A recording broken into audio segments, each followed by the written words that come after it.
Selamat datang di Novella Channel. Terima kasih sudah mampir di Novella Channel. Bantu untuk klik tombol subscribe dan like untuk berkembangnya channel ini. Dan jangan lupa untuk nyalakan loncengnya agar selalu mendapatkan notifikasi terbaru dari Novella Channel. Silahkan menikmati cerita novel favorit Anda. Mari kita lanjutkan kembali kisah novel Aiden Enzo Kehidupan Super, episode 235, bersama Novella Channel. Selamat mendengarkan. Masih bersama Novella Channel. Mari kita lanjutkan. Ya, nama belakang saya Jiko. Nama saya Dennis Jiko. Jiko tidak kaya, tetapi dia memiliki toko batu giok, dan pendapatan tahunannya hanya lebih dari 10 juta.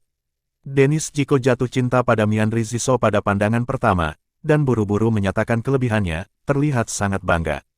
Mianri Ziso langsung melemparkan kartu nama ke Aiden Enzo, dan memeluk leher Aiden Enzo dengan penuh perhatian, dan berkata dengan genit, "Saya diundang makan malam, suami, tidakkah Anda ingin mengatakan sesuatu?"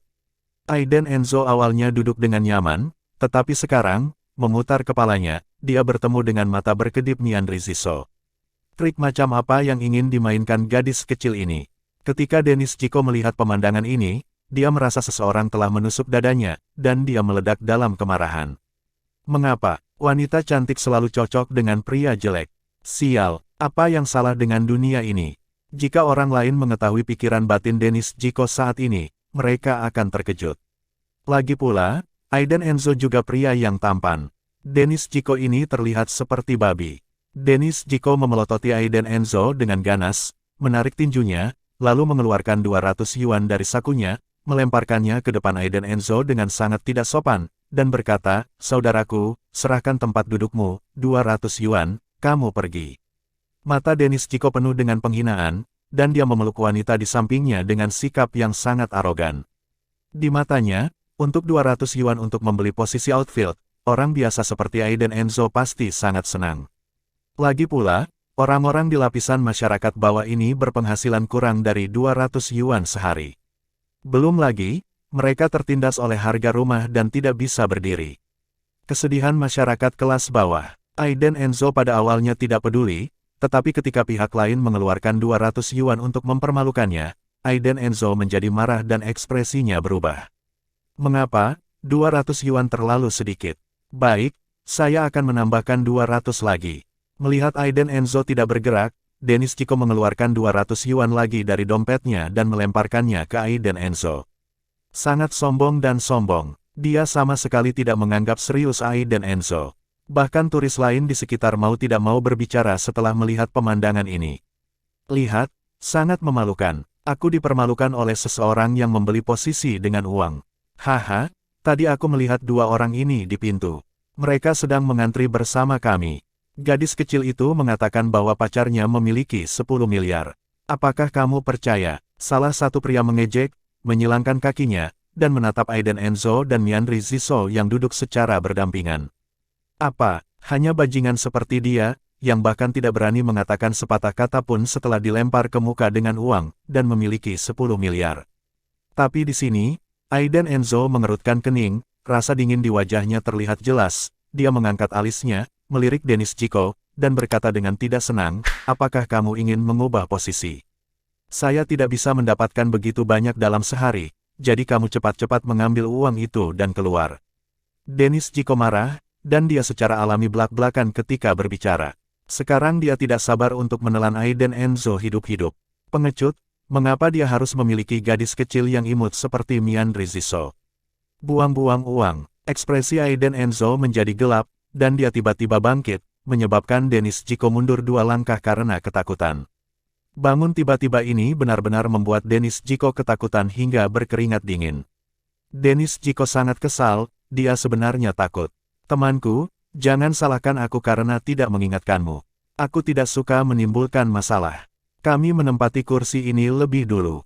Kami tidak menjualnya." Aiden Enzo meletakkan tangannya di saku celananya, matanya dipenuhi rasa dingin. Aura itu sangat menakutkan Dennis Jiko dan orang-orang di sekitarnya. Dia tidak tahu siapa yang mendengus, bersembunyi di kerumunan, dan berkata dengan sinis, kamu berpura-pura menjadi apa, kamu bukan orang miskin. Aiden Enzo mengerutkan kening, melihat dengan dingin ke samping dan ke belakang, dan menatap pria-pria yang sebelumnya. Pria itu begitu ditatap oleh Aiden Enzo, dia panik, jadi dia hanya bisa menutup mulutnya dengan kesal.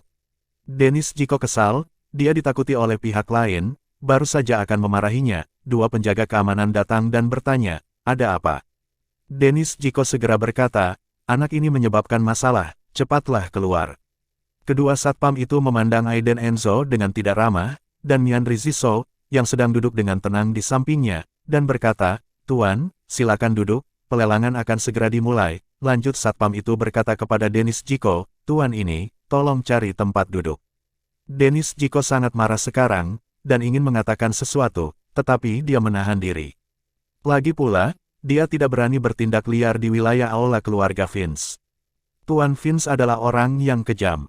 Dulu ada bos pengganggu yang menyebabkan masalah di aula keluarga Vince dan menghilang dari kota Luofeng keesokan harinya. Beberapa hari kemudian, diketahui bahwa tubuh bos tersebut mengambang di Danau Fenghu. Satu demi satu, turis duduk di lapangan. Aiden Enzo tidak ingin menimbulkan masalah, jadi dia duduk dan menunggu pelelangan berikutnya dimulai. Dennis Jiko duduk dengan sedih di barisan belakang Aiden Enzo, menatap Aiden Enzo sepanjang waktu, penuh kebencian. Kemudian dia meletakkan kakinya tepat di belakang kursi Aiden Enzo, terus menggoyangkan kakinya, dan pada saat yang sama mengunyah makanan di mulutnya, dan melemparkan kulit ke arah Aiden Enzo. Duduk tegak, Aiden Enzo merasakan kekuatan yang kuat di belakangnya, menggoyangkan punggungnya tanpa henti. Intinya, semua cangkang makanan yang ada jatuh menimpa kepalanya. Adegan ini secara alami menyebabkan banyak orang di sekitar menutup mulut dan tertawa.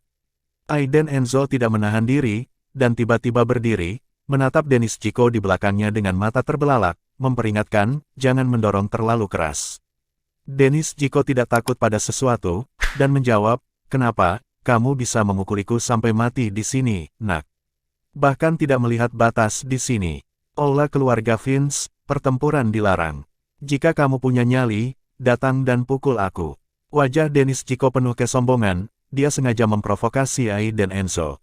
Selama dia berani melakukan sesuatu, Dennis Jiko berani memanggil keamanan. Pada saat itu, orang ini akan mati atau terkelupas. Oleh karena itu, dia meramalkan bahwa Aiden Enzo tidak akan berani melakukan apapun. Namun, dia meremehkan Aiden Enzo. Aula keluarga Vince. Aiden Enzo sama sekali tidak memperhatikan. Aku tidak menyangka, kamu benar-benar layak atas namamu. Kamu sangat tidak tahu malu, kamu meminta padaku untuk memukulmu, kan? Baik, ayah akan memuaskanmu. Setelah selesai berbicara, Aiden Enzo langsung mengangkat kakinya dan menendangnya dada Dennis Jiko dengan keras. Sombong, dengan serius, Dennis Jiko tidak menyangka Aiden Enzo, seorang pemuda, benar-benar berani bertarung di aula keluarga Vince. Dia langsung mendongak, jatuh ke belakang, dan berteriak kesakitan beberapa kali.